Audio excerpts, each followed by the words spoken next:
Magandang umaga sa inyong lahat mga kababayan. Nako po, magugulantang mga kawatan, buhaya, pinklawan, dilawan dito sa mangyayaring pasabog ni Rowena Guanzon. Lalong-lalo na dito sa kay Caro Dante Marcoleta. Dahil nga po, pag nakuha ni Marcoleta itong posisyon na ito, Blue Ribbon Committee, lagot na ang mga kawatan. Dahil ang posisyon na ito, ito yung mga nag-iimbestiga ng mga malalaking korupsyon. Naku po, mga kababayan, paano na ang kabuhayan ng mga buhaya? Makukulong ang mga ito, mga kababayan. Kilala po natin si Caro Dante Marcoleta. During his, yung naging congressman, dito po napansin ang kanyang katapangan at talagang dedikasyon sa kanyang trabaho. Nung binangga niya ang mga malalaking, higanteng kumpanya, lalong-lalo na po ang ABS-CBN, napasara po mga kababayan. At talagang matinding sumagot ito. Sa debate pa lang ligwak na at ang mga utak ng mga kalaban niya pinitpit lang na parang betlog mga kababayan. Kaya yung mga kalaban na mga na mga abogado, talo sa kaso. Kaya itong ABS-CBN, napasara. Kaya dito po napansin ni Tatay Digong. So ngayon mga kababayan, si Rowena Guanzon, pakinggan natin itong sasabihin niya.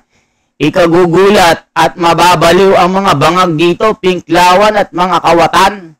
Nako po mga kababayan, maraming mabubuljak si Senador Marcoleta dito. Ito na po si Rowena Guanzon. May pasabog mga kababayan, nagbabala at nagbanta sa mga kawatan na pag si Caro Dante Marcoleta ay naibigay sa kanya itong posisyon na ito, humanda-handa na. Kasi mga kababayan, kung sino man ang maging Senate President, bali-balita si Soto, ligwak na ito. Hindi naman kasi qualified mga kababayan. Kahit si Lacson, hindi naman yan qualified kasi hindi naman sila mga abogado. Balita nga si Chis Escudero ang tanging hiling lang ni Marcoleta, ibigay sa kanya ito nga posisyon na Blue Ribbon Committee. Nako po, ito na. Pakinggan po natin si Miss Rowena Guanzon. Malupit ito. Matinding kalaban ito ng mga kawatan, mga kababayan. Hindi nagbabago ang kanyang desisyon. Malupit ito. Kayo humanda kayo, mga buhaya dyan sa gobyerno Pag si Marcoleta nakuha itong posisyon na ito, magtago na kayo. Bantay na mo Kung makuha ni Senator Dante Marcoleta ang Blue Ribbon, lagot kayong lahat mga kawatan kayo. Lagot kayong lahat. Lagot kayo mga kawatan kayo sa Blue Ribbon Committee. Bantay na mo Kung makuha ni Senator Dante Marcoleta ang Blue Ribbon, lagot kayong lahat mga kawatan kayo. Lagot kayong lahat. O mga kababayan, lagot lahat kayo mga kawatan, mga bobo. Yari kayo. Naku mga kababayan, hindi lang maliit na buhaya ang sasakmalin ni Marcoleta dito. Hindi lang mga payat, kundi matataba. Yari na. Kaya nung marinig ito si Rowena Guanzon, mga kababayan, biglang nanginig itong mga kalaban. Biglang naghugas kamay di ba mga kababayan? Ramdam nyo ba ang malaking nagaganap na under the table na pagwawaldas at paglulustay ng pera? Ang ginagawa nila mga kababayan, turo ng turo sa mga kalaban nila sa politika. Pero ngayon, sabi nga po, pag si Marcoleta nakuha itong Blue Ribbon Committee, na yan lang ang tanging hiling niya. Kasi nung tumatakbo ito mga kababayan, ito lang yung talagang kumbaga hinihiling niya po na kung sakaling manalo po siya sa pagiging senador, ang gusto niyang makuhang posisyon, itong Blue Ribbon Committee. Nako po mga kababayan, dito kasi itong posisyon na ito, walang pinipili ito mga kababayan na kawatan. Lahat pwedeng imbestigahan. Mula Pangulo, mula kapulisan, mula mga mayor, mga congressman. Naku po mga kababayan, meron siyang kakayahan na mag-imbestiga at ilabas ang mga guilty na mga magnanakaw sa gobyerno. Nako po, yari na kayo mga kawatan kayo. Pag ito si Marcoleta talaga, maluklok bilang dito sa committee ribbon na ito, Blue Ribbon Committee, yari na kayo. Yari na mga kawatan dito. Ulitin natin ang sinasabi ni Rowena Guanzon. Nakakatawa din si Rowena Guanzon Alam mo mga kababayan, alam nyo po, alam ko hindi lang ako ang may idolo dito. Matagal ko ng idolo ito. Talagang meron itong kakayanan at merong nakikita ito na parang Marcoleta. Ay nako po mga kababayan, kaya yung mga kawatan dyan, warning ito, magtago-tago na kayo. Mag-alsa balutan na kayo, umalis na kayo sa Pilipinas kasi makukulong kayo dito ni Marcoleta. Lagot kayo mga kawatan kayo sa Blue Ribbon Committee. Labantay na mo ha? Kung makuha Yari. ni Rodante Marcoleta ang Blue Ribbon, lagot kayong lahat mga kawatan kayo. Yari kayo. Lagot kayo mga kawatan kayo sa Blue Ribbon Committee. Labantay na mo ha? Kung makuha ni Senator Rodante Marcoleta ang Blue Ribbon, lagot kayong lahat mga kawatan kayo. Lagot kayo. O mga kababayan, lagot kayo. Kayong mga kawatan kayo, yari na. Talagang hindi kayo papatawarin ni Marcoleta dito, mga hinayupak kayo, mga debobo kayo. Kung manghuhula lang ako, huhulaan ko kayo. Kayong mga magnanakaw, mga kawatan na nagwaldas ang pera ng bayan. Bilyon-bilyon, trilyon-trilyon ang mga ninakaw nyo. Lalo na dito sa pag-upo ni Yorme. Binangkarote pala itong Maynila. Isipin nyo mga kababayan, 10 billion ang winaldas ng nakaraang administrasyon ng Maynila. Na ilang araw na lang winidraw halos lahat ng treasury money ng, grabe. Talagang napapanahon talaga mga kababayan na si Mayor Isko ay maging mayor. Sabik na ang mga mamamayang Pilipino, lalong-lalo na sa Maynila, na talagang kailangan talaga ng kamay na bakal, iayos itong Maynila mula pagkadugyot. Nadugyot talaga ito Napakabaho. 3 araw pa lang, na floor wax na agad yung Divisoria, Carriedo, Quiapo, napakalinis na.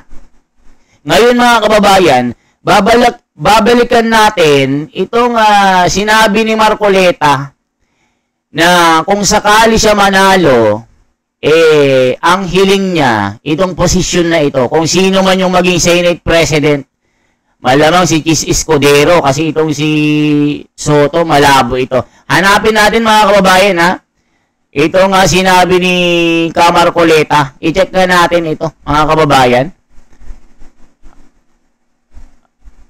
Antayin nyo po mga kababayan, hanapin natin.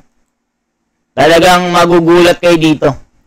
Magugulat ang mga kawatan dito mga kababayan. I-check na natin itong si Marcoleta. Magugulat ang mga ito. Talagang Panahon na para mawala ang mga magnanako sa gobyerno. Yari kayo. Yari talaga kayo mga magnanako kayo, mga, ewan ko, sarap nyong murahin eh. Ang sarap nyong murahin talaga, promise. Kung hindi lang bawal magmura, pinagmumura na ko na kayo. Nanggigigil ako mga kababayan eh. Gigigil ako eh. Mga kababayan, eto na po. Pakinggan nyo na po si Marcoleta kasi pati siya nanggigigil eh. Mga kababayan, eto na po. Talagang tiyagain nyo po ito. Eto na si Marcoleta. Manggigigil kayo kay Marcoleta o sa mga mga kawatan. Eto na po mga kababayan. Talagang idol natin, idol ng bayan itong si Marcoleta eh. Eto na, ano inyo mga kababayan, sundan nyo po ito ha. Sundan nyo po ito kasi magandang pag-usapan ito. Ayusin lang po natin. Mayayari ang mga kawatan dito, promise. Ito yung panayam niya kay Aiko Melendez mga kababayan. Kung natatandaan nyo po nung talagang check natin ha. Kay Aiko Melendez po ito. Yung kuha natin. Ire-react lang po natin. Ano ba ang sinabi ni Marcoleta? Nagbabala na ito eh. Talagang nako po, idol ng bayan ito. Si Marcoleta. Tignan natin mga kababayan na huwag kayong mawawala ha. Kasi syempre, nagre-react po tayo. Ito po. Pakinggan po nyo si Caro Dante. Naku, yari ang mga kawatan dito. Yung matataba ang pisngi, yari na. O ito mga kababayan ha. Pakinggan nyo po si Marcoleta. Umanda mga kawatan. Umanda kayo ha. Nanggigigil ako sa inyo ha. Kaya Marcoleta, buti na lang nanalo ka talaga. Talagang ikaw ang pag-asa ng taong bayan. Ito po mga kababayan, pakinggan po natin si Caro Dante. Next, sir, is President Bongbong Marcos. Pag hindi nyo ako pinagbigyan, araw-araw na lang tayong magtatalo dito sa plenary. Hanggang sa makilala ng mga tao kung sino kayo. At I will talk to the people, kagaya ng ginawa ko nung panahon ng ABS-CBN. Nakipagkontrata ako sa kanya. Hindi sa isang kasulatan. Since na-touch natin po yung issue sa ABS po, paano po tayo naman makakabawi dun sa mga taong nagtatampo sa inyo? Ano po ang pwede nyo makontribute sa showbiz industry po? But it was an eye-opener to them. Ginising ko lang sila.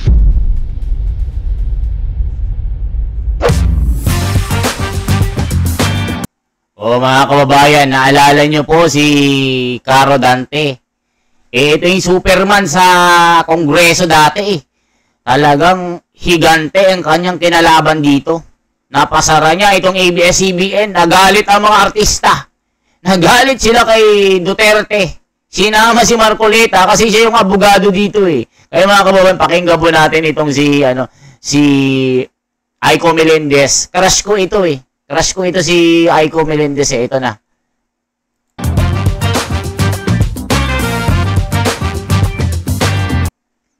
Forward lang natin ng konti. Ito na. Yung isang pelikula na hanggang ngayon natatandaan ko pa kung paano ginanap ang papel mo. Ay, talaga po, sir. Oh, I'm really flattered po. Ako naman, sir, every time na lumalabas ka sa TV, talagang pinapanood kita. And kung naalala nyo, nag-FaceTime pa, nag-request ko talaga kay Jay. Sabi ko, gusto ko siya talagang makita. Last year pa po kita inaabangan talaga. Kasi akala ko binobola ko ni Jeffrey. Nung lumapit siya sa akin, sabi niya, Kong, minsan gusto ko na magselo sa'yo kung hindi lang mas matanda ka sa akin ng dihamak. Sabi ba naman sa akin, bakit naman? Kasi si Aiko talagang, parang nakikita ko hanga siya sa'yo. Tapos sabi niya, gusto mo makausap siya. Hindi ko naman, akala ko binibiro niya ako. Hanggang sa dumating yung point na ginano niya. Nakita nga kita. Di ba, gunak nga, hi Aiko. Opo. Kaya lang may napansin ako sa'yo. Nung nag-hi akong ganyan, maputi kasi yung pisngi mo. Opo, wala kasi After a ako few makeup. seconds, bigla kang namula. Opo, sir. Yan. So, alam niyo po na hindi ko kayo binobola to. I'm such a Grabe naman na Senator Marcoleta. ikaw na talaga. Nagsiselos na ako sa'yo, Karo Dante. Karas ako niyan naibaling na sa'yo. Ituloy pa natin mga kababayan. Naluluha ako kasi, alam niyo po, isa po ako sa number 1 na tagapagtanggol ni Marcoleta during campaign, mga kababayan, sa mga naninira sa kanya. Kaya, laking tuwa ko po na nanalo talaga ito na sa kabila ng mga paninira ng mga kalaban at mga politiko, hindi nagtagumpay.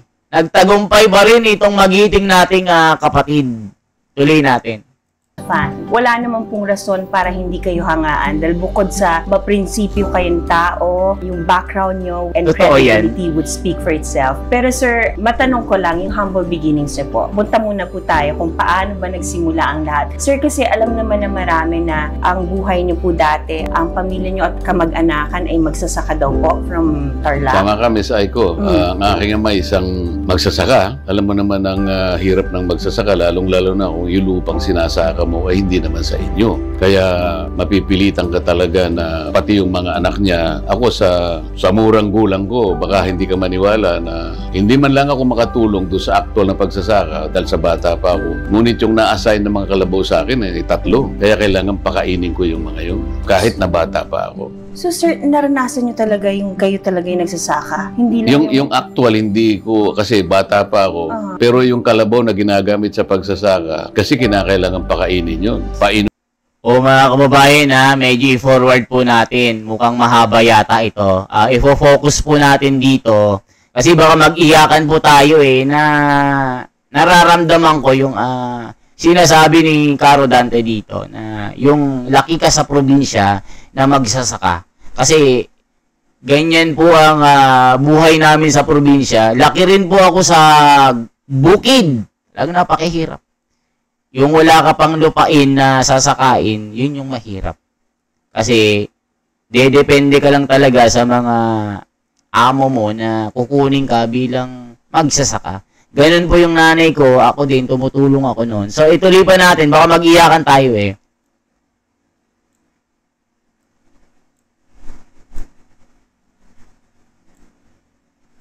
Unang-una, nakapagpatahi ako ng pantalon.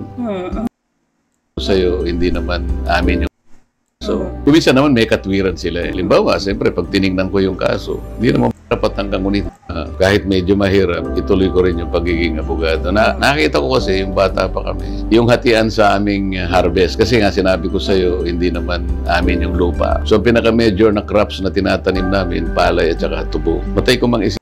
Ano natin mga kababayan, forward natin. Ang aming gustong mangyari, ipaglaban natin ang pagkakaisa. Walang bansa sa daigdig na nagtagumpay ng walang pagkakaisa.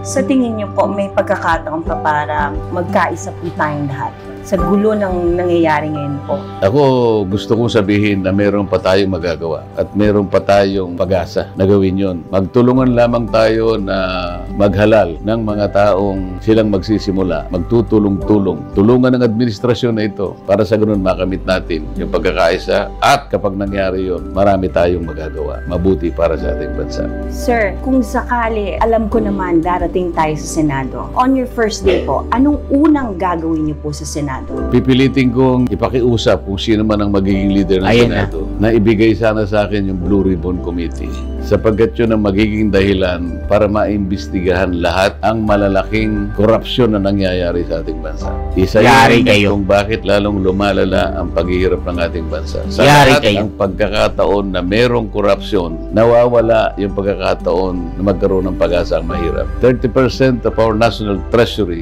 goes to private pockets. Yung 30% na yun ay para sa public education, para sa public health, para sa public safety and public order. Ang natutugunan nun ay yung mga marginalized. Yun ang nawawala sa kanila. Kapag hindi naayos yun, lalong lulubha ang kahirapan dito sa bansa. Kahit ano pang sabihin nila, lahat ng administrasyon sinasabi na i-alleviate natin ang ating bansa sa kahirapan. Hindi mangyayari yun habang papalakas, papalaki ang antas ng korupsyon sa ating bansa. O mga kababayan, narinig nyo po. Kaya ito ay warning na po sa mga buhaya magnanakaw sa gobyerno. Itong kasalukuyang gobyernong ito, marami talagang magnanakaw, mga kababayan.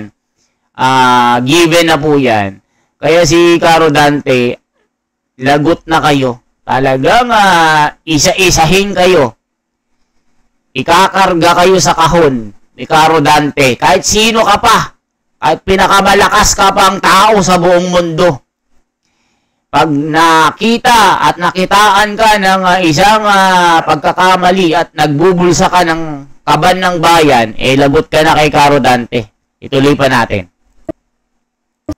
Sir, di ba sa mundo ng politika po natin, it's a numbers game po, even sa Senate. Pag hindi po kayo member ng majority po, ang kalungkutan nito, when you don't have the numbers, minsan kahit gaano pa kaganda ang plano at adhikain nyo po, hindi pa rin nananalo. So, paano po natin masusolusyonan na maipasa ang magagandang batas kung wala po tayong numero? Kinakailangan kasi makilala ng ating mga kababayan kung sino yung tapat at gagawa ng mabuti. Kinakailangan ipakita natin na ito ang gagawin namin at kaya namin gawin ito. At kapag hindi pumayag yung mga kasamahan ko sa, kunwari sa Senado, nandun na kami. Pwede natin gamitin yung ating fiscalizing ability. Pwede ko sabihin sa kanila, pag hindi nyo ako pinagbigyan, araw-araw na lang tayong magtatalo dito sa plenary. Hanggang sa makilala ng mga tao kung sino kayo.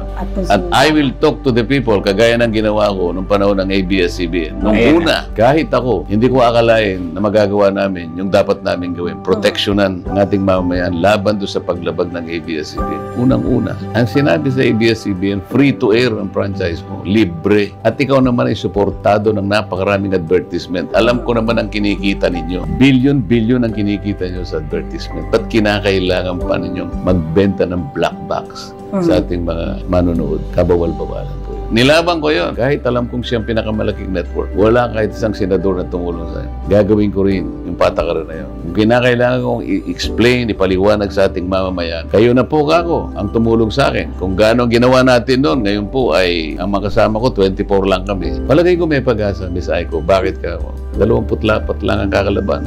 23. Dito sa House of Representatives, maging 300 ang kalaban ko. Dito, kakarampot lang sila. Palagay ko kayang-kaya namin pag-usapan. Lalo na kung masasabi ko sa kanila, it's high time na huwag na tayo mag-away-away. Alam natin ang direksyon. Alam natin ang problema ng bansa. Kinakailangan. Pamamanhid at tusok. O mga kababayan, grabe si Marcoleta. Ito ang Senado. Ito ang senador. Ito ang talagang pag-asa ng bayan. Ano masasabi nyo dito?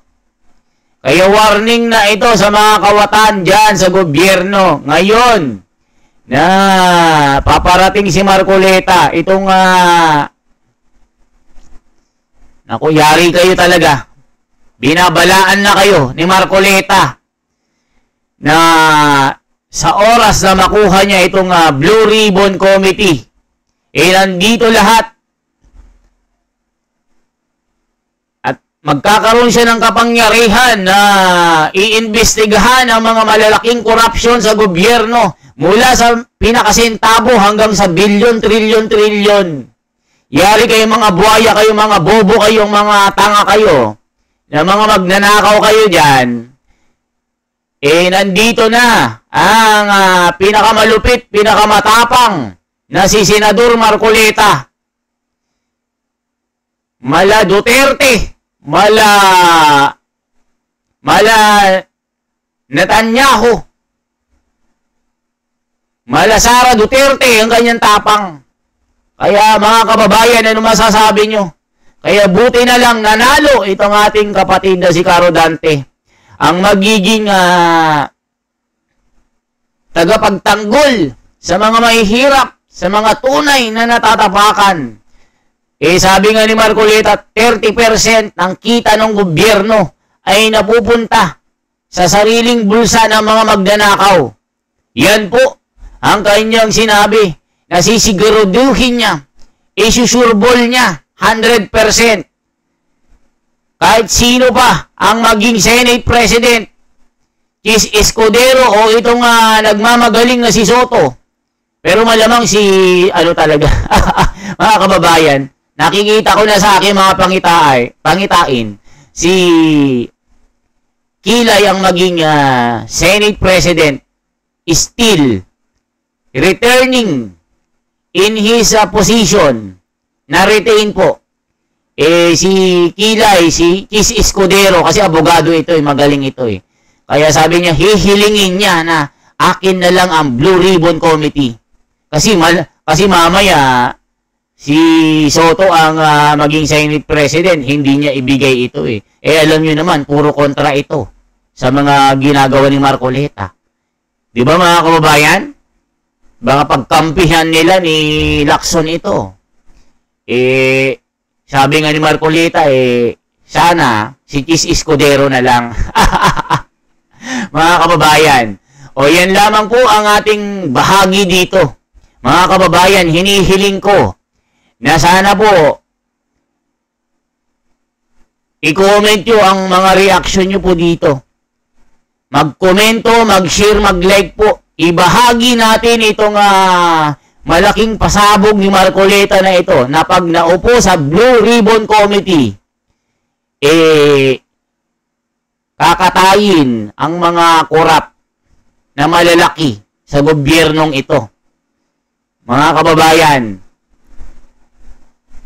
talagang magiging masaya ang buong mundo, buong Pilipinas pag nangyari ito na mawala ang mga kurakot sa ating bansa na nakaupo ngayon sa gobyerno. Salamat po ng marami. Ako po si The Wonder sa Philippines, ang inyong lingkod, nagbabalita ng tunay na katapatan. Salamat po ng marami. Masaya na ako pagka nilike at sinare nyo at sinubscribe nyo ang ating munting channel. Mabuhay po at pagpalain po tayo ng buong may kapal. Mabuhay po.